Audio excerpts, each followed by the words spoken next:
Welcome to Conversations Live. For more than a decade, we've brought you the best in books, entertainment, celebrity interviews, and current events. When the movers and shakers of the world have something to say to you, they say it to us first. Here's your host, Cyrus Webb.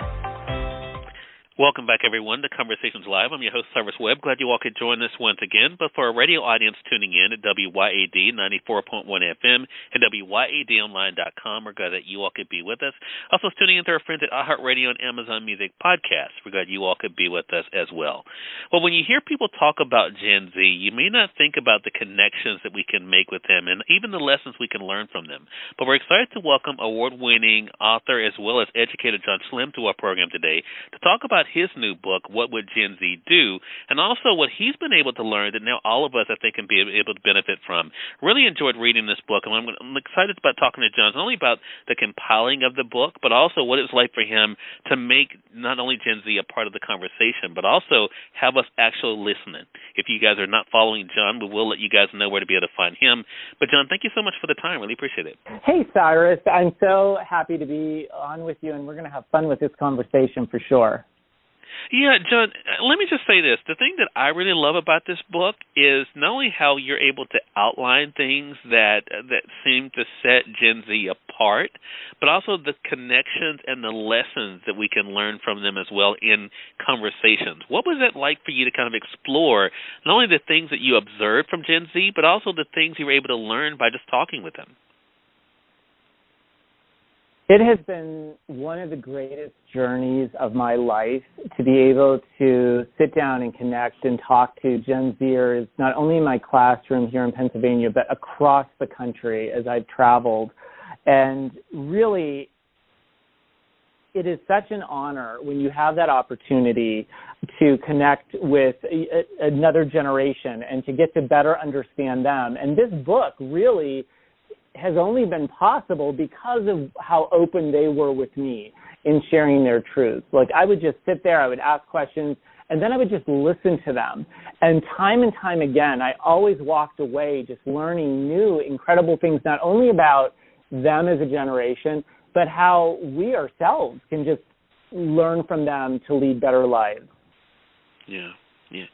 And I love the fact, too, the connection you're able to make. And I think this is the big takeaway from me from What Would Gen Z Do? Because this wasn't about saying, well, this is where you guys are wrong, or this is why you shouldn't be this way. It really is about understanding how they are, who they are. And one of the things that I connected with, John, that you talk about in the book is compliments. I'm someone who has a very hard time with compliments, and kind of embracing that and making a big, deal about something, patting yourself on the back. Talk to us about things like that seem like a simple thing. What was that like for you to kind of have that revelation from them about looking at compliments and the way that they look at their achievements? Well, early on, I would compliment them for their various achievements. They would talk to me about maybe a state championship that they had won, or a poem that they had published somewhere, or any number of other really cool achievements. And I would compliment them on that, and they seemed really hesitant to take the compliment. In fact, they even kind of deflected it. And at first I thought, they're just being really modest, which I have to say Gen Zers are very modest and very humble. But after about the 12th time, I'm like, okay, you guys, I'm trying to give you compliments here, and what's going on? You don't seem very receptive to them. And they said, John, I said, why is that? And they said, John, the reason that's the case is because when we were younger and growing up, we were part of the everybody gets a ribbon generation. Everybody gets the trophy. Everybody gets an A. And I'm like, oh, that's so interesting. And they said, even if we won, we were told we really couldn't celebrate that because the person who lost might feel really bad.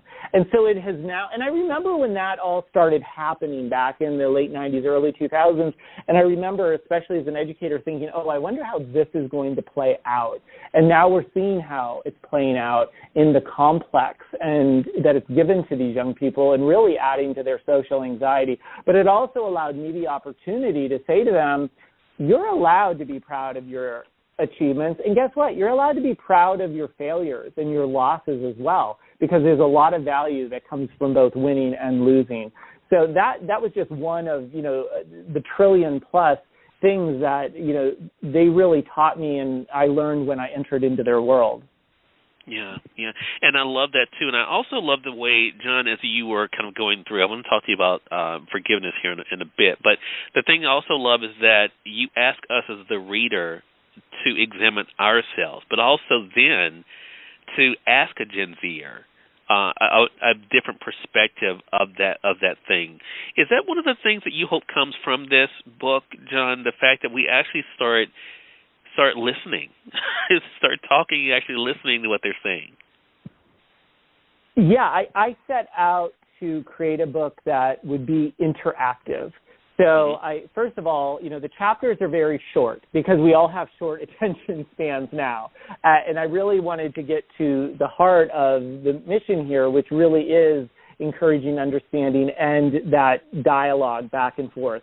So, after each short chapter, I give the reader 2 reflection questions, one that they ask themselves so that the reader can kind of check in with themselves about the topic of the chapter and just see where they fall in line with that and maybe realize the stereotypes they've been perpetuating or maybe the stereotypes that they're already helping to tear down.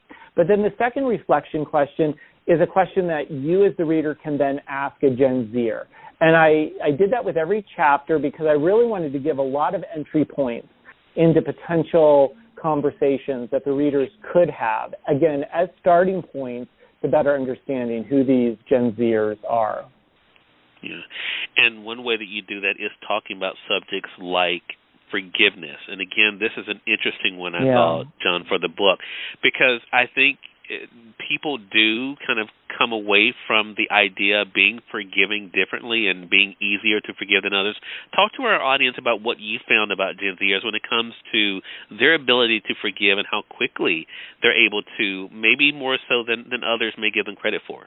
Well, the root of their forgiveness, I really think, starts in the point that I learned early on about them, that, they've all encountered, by ages 16, 17, 18, they've all encountered some really horrific things and some challenges in their life.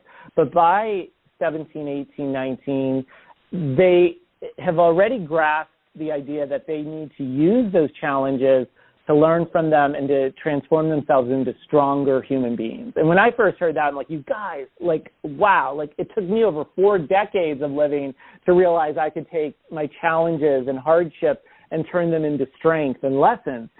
So I think that is the base that has created a perfect foundation for them to really wrap themselves around forgiveness, because they, in understanding how they need to take those hardships and learn from them, they can look at, who were the players in those hardships, whether it's parents or others, and say, okay, part of this process is also me forgiving them and beginning that process. But they also realize forgiveness is not just some easy thing that you hand out. Right. It's a journey and it takes time. And so the Gen Zer I reference in my book, he had been the victim of a hit and run, where he was sent into a coma twice. And when he finally, confronted, or not really confronted, but came face-to-face with the man who had hit him and just driven off, and it happened to just be in a grocery store, he actually is the one who walked up to the man and held out his hand in this beautiful gesture, and the man just turned around and walked away. And so when I asked this Gen Zer who was in my class, and I knew he could handle this question, I said, okay, have you forgiven that man for what he did to you? And he said, I'm working on it. And I loved that answer. And it was such a wise beyond his years answer, which Gen Zers very much are. So forgiveness is something we can also learn a lot about by talking with Gen Zers. Well, I think it's very, very clear in anyone who reads What Would Gen Z Do, John, that they can tell your passion for what you do. I'm curious, though, for yourself when it comes to being an educator and now, of course, having conversations like this around your book. What is it that keeps it fun for you? Because, of course, we hear all the time about the challenges that educators have, let alone the challenges that Gen Z have, the challenges that people in your profession have, especially over the past few years. What is it that keeps this journey, this experience as a teacher? What is it that keeps it fun? What keeps it fun is I know that Gen Zers are always going to be among the greatest teachers I have in this life. And I think we're all teachers and students in ever reversing roles. And when it comes to Gen Z, they are an infinite well of lessons and really entertainment. And so I know every time I sit down with a group, whether it's in the classroom or anywhere else, I'm going to learn something from them. And you know what? I'm going to have fun doing it. Even when the topics can get really serious and we can start talking about mental health and suicide and things like that, and they're so open in talking about those things, we can still walk away from those conversations with smiles. And, Gen Zers are actually a really fun bunch, which I don't think a lot of people realize, because the media, perpetuates this image of them as always moping around and they're grumpy and they're radical and they're lazy and all of those sorts of things. Gen Zers really aren't, the majority of Gen Zers are none of those things. They're actually very thoughtful, very introspective, great conversationalists when you sit down with them, and they're a lot of fun. So that never gets old for me.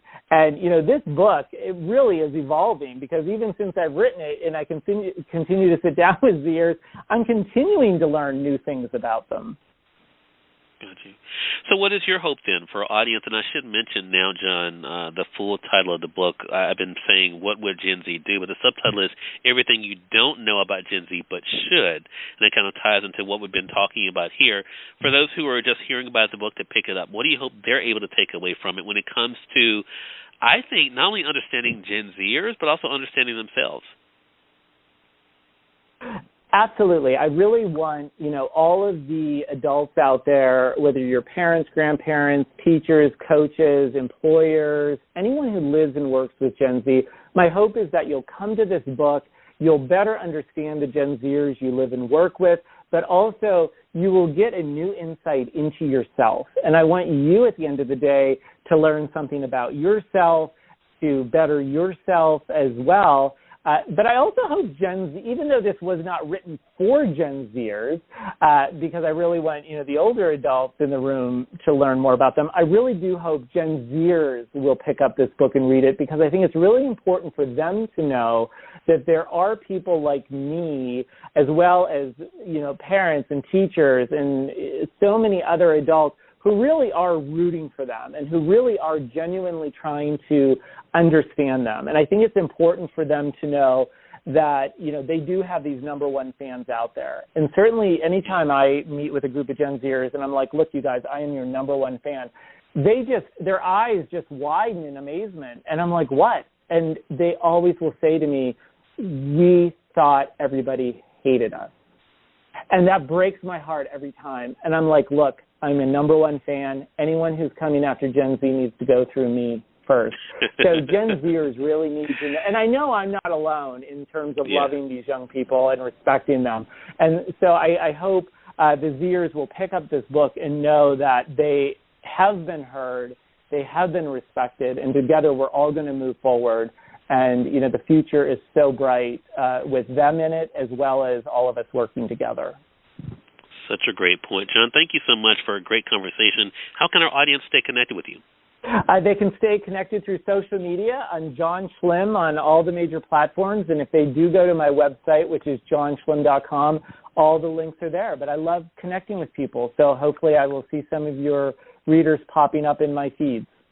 All right, John. Congratulations again. Definitely glad we had a chance to chat. And looking forward to having you back on the program again. Well, thank you so much, Cyrus, and I really appreciate the work that you're doing to help, introduce Gen Z to your listeners and, really turning what we're seeing in a lot of media outlets on its head, and you're putting a kinder light on it, and I really appreciate that. Hey, it's my pleasure. Thank you for saying that. I appreciate it, John. And we thank your audience for tuning in to another great segment of Conversations Live. Until next time, I'm your host, Cyrus Webb, saying as always, enjoy your day, enjoy your life, enjoy your world. Thank you all for choosing Conversations Live, and let's go make today amazing. Take care.